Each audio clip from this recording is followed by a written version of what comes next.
Bless us, help us be more attentive, patient, and diligent to understand the lesson that our teacher teaches us. This we pray in the name of Jesus Christ, our Lord. Amen. In the name of the Father, the Son, and the Holy Spirit. Amen. So good morning, class. Good morning, teacher. How are you today? How are you today? Saya. Okay, very good. So before you take your seats, kindly pick up some pieces of paper under your chair and arrange it properly. Are you done, class? Yes, teacher. Okay, so you may now take your seats. So before we start, is there any absent? No. Okay, very good. So in this class, we have these rules. So please read our classroom rules. Listen and pay attention. Follow direction. Show kindness and respect. Raise your hand before speaking. Do your best at all times.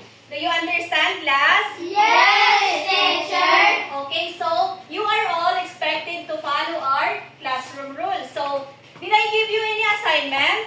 Yes, teacher. Okay, so pass it forward and don't make a noise. So class, before we start our lesson, let us review what we learned yesterday. So who can tell me what a story is? Yes, GC? A story is something we read or listen. Okay, very good. So yesterday we read short stories. Do you remember some events that can really happen in real life? Yes, teacher. Again? Yes, teacher. So, how about events that cannot happen in real life, like animals talking or people flying without wings? Those are not real. Again? Those are not real. Okay, so those are not real. So, those ideas will help us in our new lesson today. So class, I will show you some pictures. So, look at each picture carefully. So, first picture, Tom and Jerry. who are they? Jerry. Okay, so those are Jerry and Mickey Mouse. So, are they real animals that can talk and act like people in real life? Not. Okay, so no. So, in the next picture, who are these characters? Dora, Moana, Cinderella. Okay, very good. So, can these characters really do magical or impossible things in real life? No. Okay, so very good. So, in the last picture, now who are these people? Maya Rivera. Coco Martin. Bascanda. Okay, so they are TV personality. So, hiraan mga artista. So, very good, everyone. So, you notice that some characters are make-believe while others are real people. So, today, we will learn how to differentiate fantasy from reality. So, what our lesson for today? Differentiate Differentiate fantasy from reality. Okay, so before we dive into our discussion this morning, kindly read first our learning objectives. So these are our learning objectives. So please read, everyone. At the end of the lesson, the learner should be able to define fantasy and Realities. Yes, reality and fantasy. Okay, so our discussion for today is all about differentiate fantasy from reality. So everyone, please read what is reality. The sentence that tell about truth of life events are called reality. Things that happen in real life. So class, ang pagbasa ini reality. Again? Reality. Again? Reality. Okay, so So, when we say reality, asiniyaan na ninabuha aton totoong buhay. Ang mga umod nga ninanabo. So, an example ito niya. So, everyone, please read our examples. People get hungry. Frog can jump. So, did you understand examples? So, Yes. now, who can give me examples of reality? Yes, JC? Trees are so beautiful. Okay, very good. Another examples? Yes, The JC? dress is green. Okay, very good. Yes, Edward? The lid is green. Okay, very good. So, those ano yung ginatag na examples are correct. So, did you understand what is reality? Yes, teacher. Yes, teacher. Come again? Yes, teacher. Okay, so now, let's move on to fantasy. So, let's read everyone. The sentences that tell about make-believe events are called fantastic tales that don't happen in real life. So, when we say fantasy, asyitiyaan, Buwa-buwa. dili ka di asin buwa-buwa. Ito yung oo, so dito niya. Asyitiyaan, mga dili na nanabuhat, totoong buhay.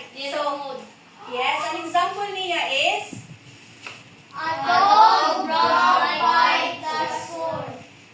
Fish can turn their tails to pit. so natuod ka mo nga, an ayam, nagdadrive niya bike tikat eskwelahan. Dire. O, diba? An, kuhan ko no, an isda, na, ano na ko no, ano pa ini? Okay. Buntot, oo, nahihimo ko no Tiil. tiil. Natuod ka mo ito. Dire. Okay. So, that you already understand fantasy. Who can give me examples of fantasy? Yes? The dog had one. Okay, very good. Another? Please stand up, JC. The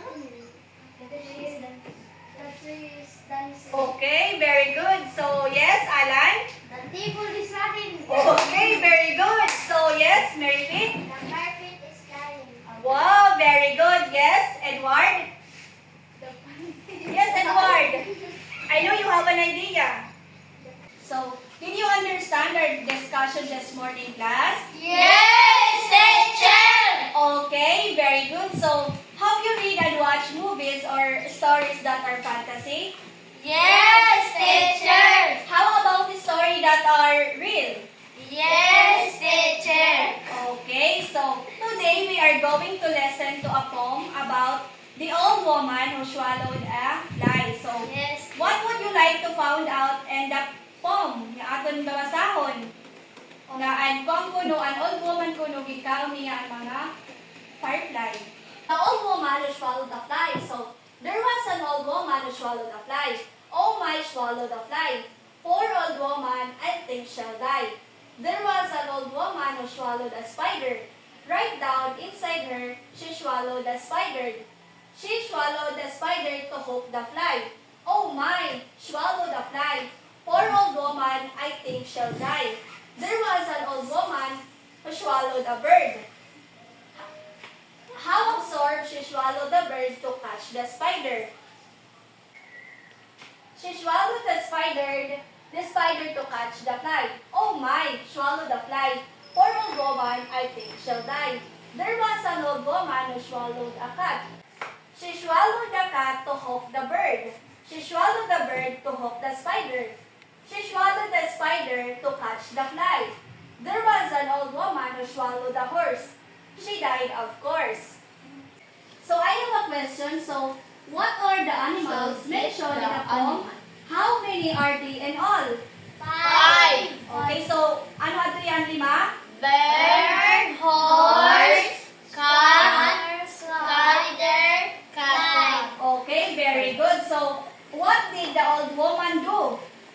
Ikaw niyan animals. Okay, very good. All the animals. So, do you believe that there is such an old woman who can swallow animals like spider, birds, cat, and horse? No. Okay, di ba? Di rin man ito ungod. So, was the poem believable? No. Okay, so, do this really happen in real life? No. Okay, very good. since that you are ready to know our topic, I will divide you into two groups and here is the direction. So, the direction is make an illustration of the events that happened in real life, identify whether it is fantasy or reality. So, so I will give you 3 minutes to do the activity. Is it clear? Is it clear? Yes. Okay, so very good. Let's start. So, okay everyone, time's up.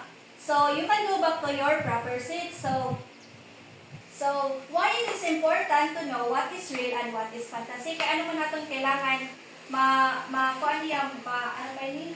Ka-importante and real and fantasy. Ano man? Kasi wala malugi kung buhay ako direct. Okay, tama. Very good. So, how can knowing the difference between reality and fantasy help you to solve real life problems? So, ano man? So, di ba, makukuha ang difference niya na mag-focus kita kung ano ang ungod parahan ang atong mga better decision. Di ba? Siya ito yan.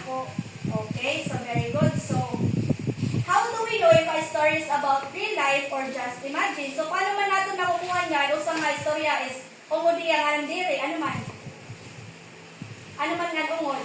Kanin, hindi rin nagbubuwak. And fantasy naman? Nagbubuwak. Okay, so, oo. So, really, it happens in the world we live in. So, and fantasy naman, it is about magic or superheroes. So, it just make believe in. So, hindi mo tumira para maging makapanipaniwala ha aton. So, what is our lesson this morning? Differentiate fantasy and reality. Okay, very good. So, what is fantasy? Anong fantasy? Buwak. Himo-himo lang. Oo, very good. So, what is reality? Okay, very good. So, remember class that reality is only based on fact and evidence, while fantasy naman is a product of our imagination. So now class, let's have a quiz. So, get a 1/2 sheet of paper and answer the activity. So, here is our direction. So, please read everyone. Write fantasy is the sentence said about the make-believe events and reality is about real Situation. So, and number 1, My mother can fly like bird. Fantasy. okay, very good. So, Bird can fly up in the sky. Reality. so, you understand class? Yes, teacher. Are you done class? Yes, teacher. Okay, very good. So now let's proceed to your assignment. So copy this in your assignment notebook. So, 3 go. Paste or draw one situation that shows fantasy and one situation that shows reality. Be ready to explain why each picture is fantasy or reality. Okay, so did you understand class? Yes, teacher. Okay, so have you learned something today?